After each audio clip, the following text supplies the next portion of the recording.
Welcome to The Debate. Lionel Messi spends, 85% of a football match just walking. He barely breaks 0.4 miles per hour. Yet, by doing basically nothing, he is actively dismantling one of the most complex, hyper-coordinated defensive structures in the world. It really is one of the most fascinating tactical tensions we've seen on tape recently. On one hand, you have a player manipulating the exact physical mechanics of the offside rule, and on the other, you have England's 45-yard high line. Right. A defensive system where the backline literally pushes 45 yards up the pitch just to compress the midfield, cut off passing lanes, and force attackers to either drop deep or get caught. And the central question we are exploring today is whether an individual attacker's mechanical movement can fundamentally exploit that system. My perspective, based on our film study, is that Messi's deliberate offside to onside transitions are a calculated, frankly unguardable exploit that shatters a defense's physical mechanics. See, I take the opposing view. I argue England's systemic high line and offside squeeze are structurally sound enough to absorb that exact tactic. The structural discipline of the collective trumps the dynamism of the individual.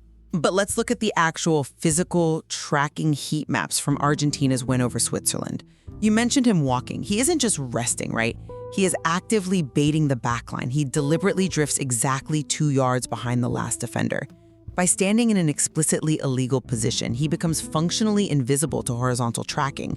They simply lose sight of him. Yeah, but He isn't trying to beat the trap with speed. He is weaponizing the trap itself. The moment the passer looks up, Messi doesn't sprint forward. He takes 2 mechanical steps backward, resetting into an active onside corridor. wait, hold on. You're looking at this as a one-on-one matchup, and that fundamentally misunderstands the architecture of a high line.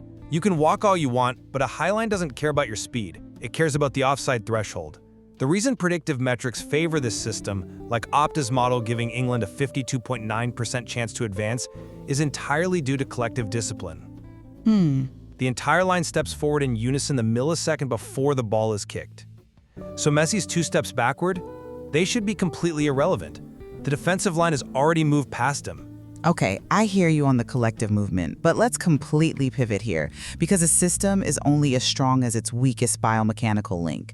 When I rolled back the game tape from the quarterfinal against Norway, the data shows John Stones' lateral transition speed drops by a staggering 35% when he is defending runners moving on an offside to onside trajectory. Well, sure, because his torso is completely square to the midfield. Exactly. He keeps his hips square to hold the line, leaving him totally blind to that blindside drift behind him. If we think of his square torso as a physical, mechanical dead zone, if our structural system relies on a defender who simply cannot physically pivot his hips fast enough to match a runner dropping back into play, isn't the system inherently broken? That is